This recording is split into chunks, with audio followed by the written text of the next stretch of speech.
Guys, it's Catherine, and welcome to my Mythbuster. So, my myth today is standardized testing is the best way to test a student's intelligence. So we all know about standardized testing, so let's jump in. So, my personal connection to standardized testing, I loved the English standardized testing. I know that's controversial, but I love reading essays. I love writing essays. I love reading poems and articles and analyzing stuff. And I just absolutely love taking the English test. It made me feel really proud of myself. It made me feel like I was smart because I did really well on them because English just kind of came natural to me. So I loved the English standardized testing. It was one of my favorite things. Math, on the other hand, was not very good at. I did relatively well in my math classes. But when it came to the standardized test, I did not do well. I felt like I was answering questions about content that I had never been taught.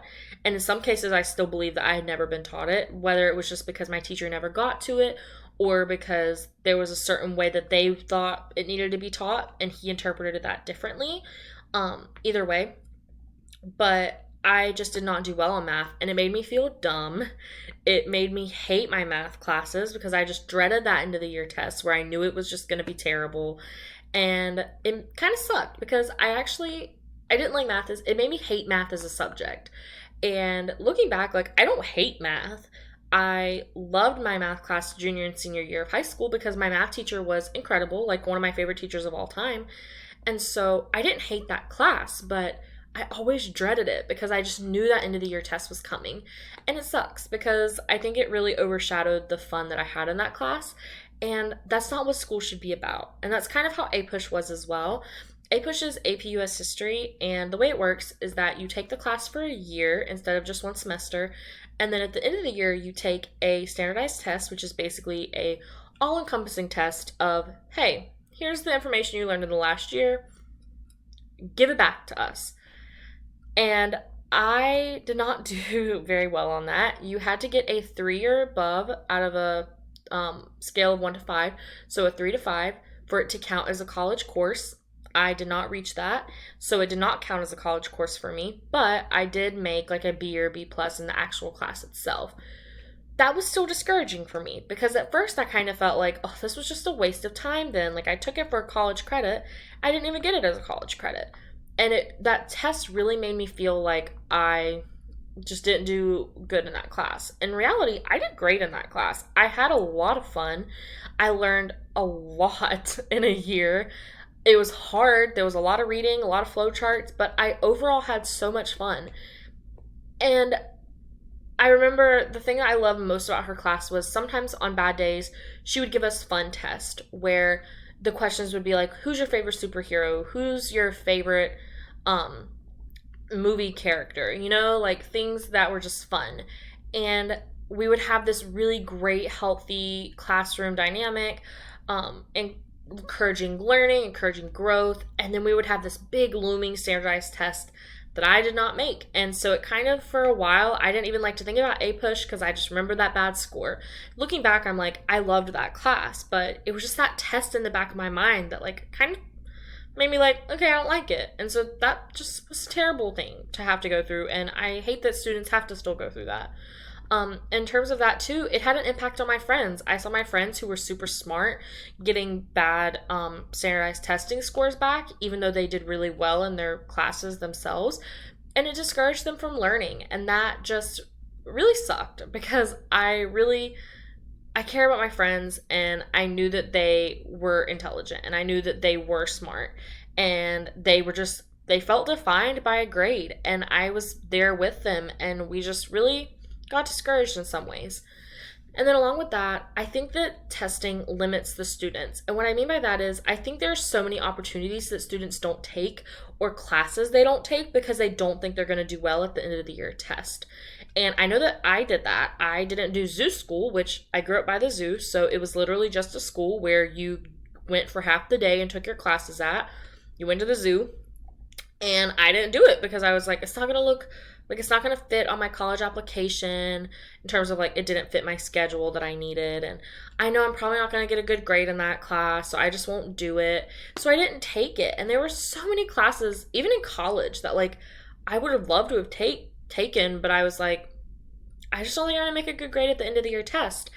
And it it really is terrible that a child cannot take a class because they're worried about the end of the year test, like so far in the future, and they're like, I can't take it because I might not do well on that. So I think that using standardized testing as the only way of assessment really limits students on their opportunities. So there's a few ways this is perpetuated in pop culture. One is that the whole myth, standardized testing is the best way to test a student's knowledge on a subject.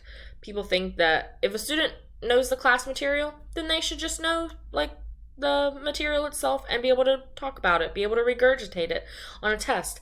And that's the only way that we should test them. That's the only way that, that you can really see if they know what they're talking about. And along with that, that if a student doesn't do well on a standardized test, they obviously didn't know the material well enough. If they failed or if they didn't perform on average, they obviously just didn't know the material, they weren't paying attention, whatever else. It had nothing to do with their day, it had nothing to do with the conditions, it was just the fact that they just didn't know the material well enough. And then the third is that standardized testing is the only way to measure if a teacher is being effective. And of course, this one goes hand in hand. I think there can be a little bit of truth in this. I don't think that a teacher is like completely blameless if for 6 years all of their students fail a standardized test. That's not what I'm saying.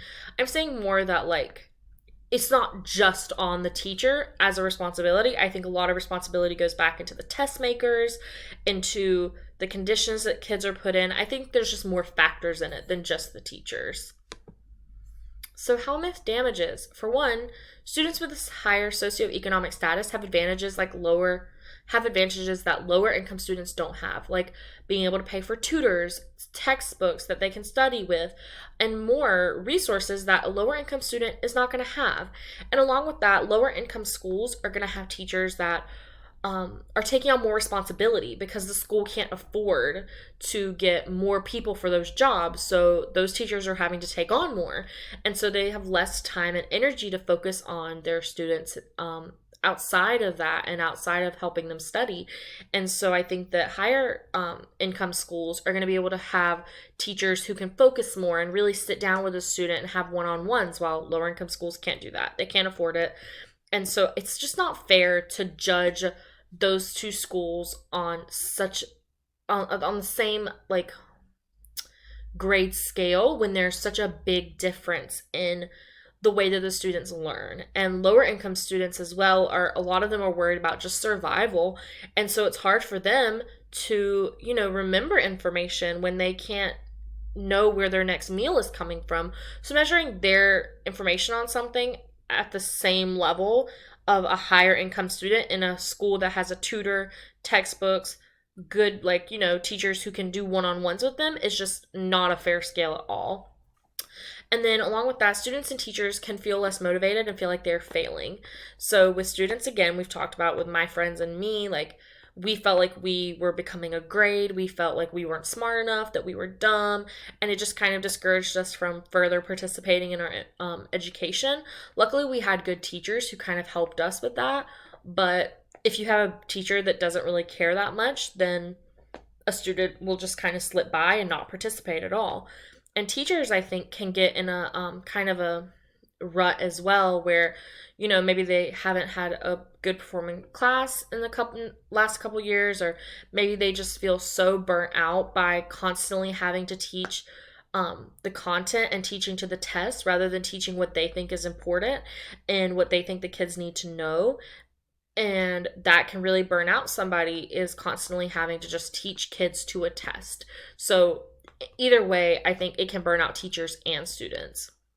And again, along with that, testing only rewards a certain group of students. There are kids that, think more critically, and standardized tests don't appeal to them. They appeal to kids who are able to just sit down and regurgitate information. And that's just not how every kid works. And so measuring every kid with one test, even though there are multiple different learning styles, there are multiple ways that people show that they know something, it's just not fair to sit there and have one way for everybody to show that they know this information. So I kind of included this comic to go over that. So the test says, when did the Pilgrims land at Plymouth Rock? And he answers 1620. And then he says, as you can see, I memorized this utterly useless fact long enough to pass a test question. I now intend to forget it forever. You've taught me nothing except how to cynically manipulate the system. Congratulations. They say the satisfaction of teaching makes up for the lousy pay. This is Calvin and Hobbes. I loved that comic strip as a kid. But I think this is so true that at this point, we really are just teaching to a test. And we're teaching kids to just barf up information and just so they can get it over with. And so a lot of kids don't remember the information they're learning and they don't pass it on and they don't grow in that. It's more just like, okay, well, I know who wrote the Scarlet Letter, so check off that box and, I pass it and I'm good to go.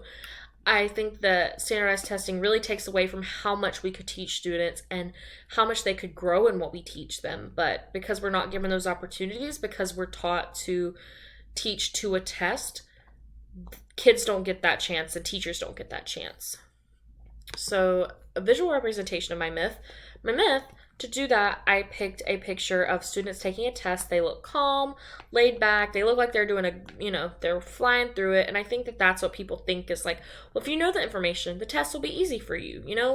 You'll just fly through it, you'll do well, and that's it. And that's kind of what this looks like to me. Is like, okay, these kids know what they're doing. And so for the myth debunked, I chose this picture, which I see all the time in terms of standardized testing. So there is a crow, a monkey, a penguin, an elephant, a goldfish, a seal, and a dog, or a wolf, I don't know. And the man at the table says, for a fair selection, everybody has to take the same exam. Please climb that tree. And of course, it speaks for itself in the terms that, a goldfish is just as smart as a monkey. I mean, I'm not just for the sole purposes in general. They might just be as smart as each other, but a monkey's going to be able to climb that tree where a fish is not. Where a fish is not going to be able to. And that has nothing to do with the fish's intelligence. It just means that their circumstances are different, their situation is different. They're not able to do the same things, but that doesn't mean that they don't know how to climb a tree. Does that make sense? And I think that calls into the argument of equality versus equity. I think that's what it is, where equity is more like providing the same stepping stones for everybody so they're on an equal playing field, while this is equality. They're all doing the same task, but it's not really fair. I also included this infographic that, you can look at more, but I just felt like it really summed up everything and talking about one thing I found really interesting was that the test makers can't remove biases. So it says that cultural assumptions built into tests often remain. And I saw that one time where if a student doesn't know what like a pool is, like what a normal shape of a pool usually is, they might not do well on a math question because they can't visualize that. And so I think that there are cultural assumptions that go into tests as well that we don't even think about because we're in that system and we understand it. But someone whose second language is English, might not understand that, or if they're an immigrant or something like that. And so that's kind of where standardized testing, again, is just not an equal playing field and does not represent a student's knowledge. In that situation, it would represent, okay, does this student know the shape of a pool? Not, do they know how to find the area of the pool? Does that make sense? So I just found the infographic really informative and really interesting to just kind of sit down and read. And really quickly, let me go through this. So my plan of action for my classroom and myself: one, always remind my students they are more than their grades, not just in standardized testing, but just in general. I always want my students to feel like that they are not just whatever grade they get back. And one of the ways I want to do this is by making them do test corrections so they have multiple opportunities to kind of get that grade. And I hope that gives them the message that it's not about the test. It's about them learning and them figuring out that information, because that's the ultimate goal, is for them to learn these things. And then I want my students to have a say in their learning. I want to give them surveys where they can talk about okay, this is how I prefer to learn things. So that way, hopefully they can absorb information and not just kind of go in one ear out the other, because they're actually learning in a way that's helpful for them. And then I want to advocate for other testing methods. I want the world to know that there is not just one right way to test kids, there's a multitude. And I think it's important to spread those other options so we can make a better education for our future kids. So, yeah, thank you for being here, and I hope you all have a great day. Bye.